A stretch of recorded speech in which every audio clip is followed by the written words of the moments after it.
لە هەرێمی کوردستان هەڵمەتی تۆمارکردنی سکاڵان لەسەر حەجاج بە فراوانی دەستی پێکردووە. یەکێک لە شایەت حاڵەکانیش ئازار و ئەشکەنجەی دەستی حەجاج بۆ 1964 باسەکات. لە هەرێمی کوردستان حاڵەتی خنکان لە زیادبوونە. تەنیا لە ماوەی 3 ڕۆژدا 7 کەس لە ئاوەکاندا خنکاون. لە شارە زوریش هەر کەسێک بەردەرگای ماڵەکەی بشوات بێگومان سزایان بۆ بڕیوەتەوە و سزا ئەدرێت. سڵاوتان لێبێت. لە شارە زور نەکەن سۆندە بێنە دەرەوە و لەبەر دەرگا ئۆتۆمبیلەکەتانی پێبشۆن، چونکە لیژنەیەک بۆ سەرپێچیکردنە سەر ئاوی ماڵان پێکهێنراوە و ببینن هەر کەسێک لەبەر دەرگا ئۆتۆمبیل دەشوات وەسڵێکی 50,000 بۆ ئەکەن. لیژنەکە 2 مانگە پێکهێنراوە و قایم قامێت و فەرمانگەی ئاو سەرپەرشتی ئەکەن. مەبەستەکەش ئەوەیە لە موشکە ساڵیەدا بتوانرێ ڕێلە بە فیرۆ چوونیا و بگرن. بەوتەی سەرهەنگ ئەحمەد کە ئەندامێکی ئەو لیژنەیە و قسەی بۆ 1964 کردووە، لیژنەکەیان لە مانجی 6 و 7 ئەم ساڵ توانیویانە 257 سەرپێچی لەبەر دەرگای ماڵان تۆمار بکەن کە ئەویش شۆردنی ئۆتۆمبیلە. لە غەسلەکانی شارە زور شۆردنی ئۆتۆمبیل 5,000 دینارە، بەڵام سزای ئەو لیژنەیە بۆ ئەو کەسانەی بە ئاوی ماڵان ئۆتۆمبیل ئەشۆن 50,000 دینارە، واتە بەو سزایە 10,000 دەتوانی لە غەسل ئۆتۆمبیلەکەت بشۆی.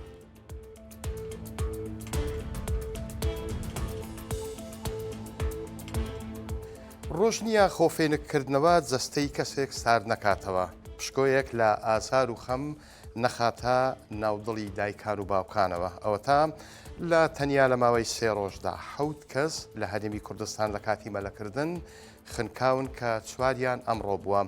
ئەم بەیانیە لەسەر ڕووباری خازر 6 گەنج و مێرد منداڵ کە براو خاڵۆزای یەکتر بوون بۆ خۆفێنکردنەوە خەریکی بەسەربردننی کاتێکی خۆش بوون، بەڵام لە پڕیەکێکیان دەکەوێتە ناو ئاو و 3 کەسەکەی تر بۆ ڕزگارکردنی خۆیان دەخەنە ئاوەکە، بەڵام چیرۆکی ڕزگاربوونەکە بەمەرجی هەمویان کۆتایی دێت. یەک بەدوای یەک هەر 4 گەنجەکە ئەخنچێن.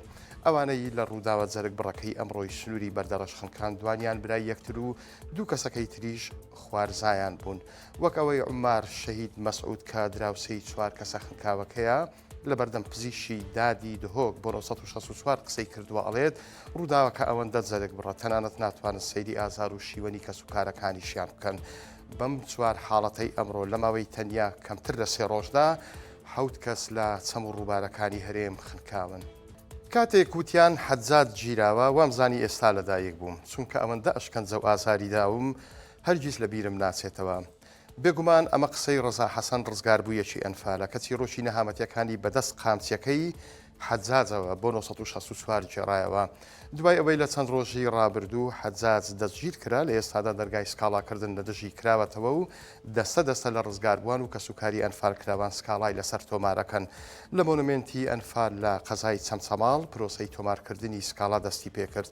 ڕەزا حەسەن کە ڕزگاربوویەکی ئەنفالە چۆتە مۆنومنتەکە و سکاڵای خۆی لەوێ تۆمار کرد. مام ڕەزا باسی ئەو ڕۆژانەی زیندانی قەڵای نوگرە سەلمانی بۆ 1964 جێڕایەوە کە چ ئازار و ناڕەحەتیەکیان بەدەست قامچیەکەی حەجاجەوە چەشتووە.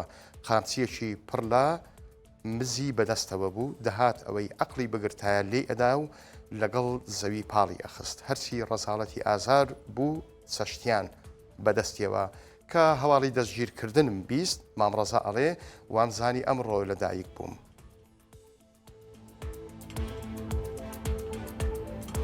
ماوەیەکە دانیشتوانی سلەیمانی گرفتارن بەدەست کەمبوونی ئاوە بە شێوەیەک دۆخەکە گەیشتۆ تا ئاستێک بە 4 ڕۆژ و 5 ڕۆژ جارێک ئاویان پێ ئەدرێت.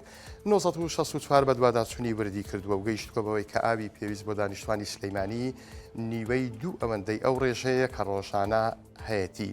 1964 ئاشکرای کردووە لە سلەیمانی 190,000 هاوبەشی ئاو هەیە و پێویستی ڕۆژانە 480,000 مەتر سێجایە، بەڵام ئەو ئاوەی هەیە کەمترە لە 250,000 مەتر سێجا، واتە 230,000 مەتر سێجا کەمترە لە پێویستی ڕۆژانە.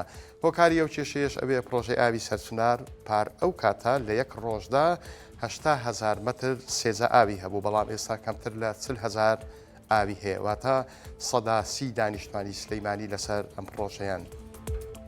سەرەڕای بوونی وشکە ساڵی هەروەها چەندین گرفت و کێشەی جیاواز لە بواری کشت و کاڵ، بەڵام جوتیارە بەناوبانگەکەی گەرمیان لە کاری داهێنانی خۆی نەکەوتووە. ئەوە تا ئێستا خەریکی ئەوێ 3 جۆر تەماتەی نوێ بە شێوێکی فەرمی پەسەند بکات. مەبەستمان شێخ زەمالی کرپچنەیە دوێنێ لیژنەیەک لە بەشی توێژینەوەی کشت و کاڵی سلێمانی سەردانی کردوون بە شێوەیەکی فەرمی نووسراویان پێکردووە کە سێ جۆر تەماتەی هەیە سێ جۆر تەماتەیە سێ جۆری نوێن بە شێوەیەکی فەرمی تۆمار بکرێن.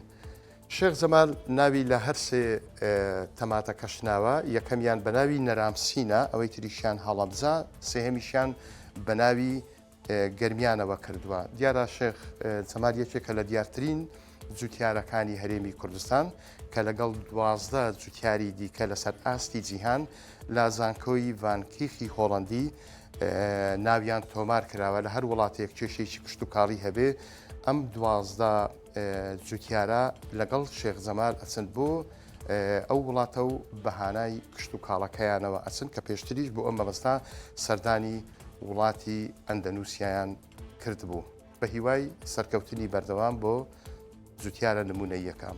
بەڕێزان هەواڵەکانم پێشکەشکردن کاتێکی خۆش بۆ هەموو لایەکتان.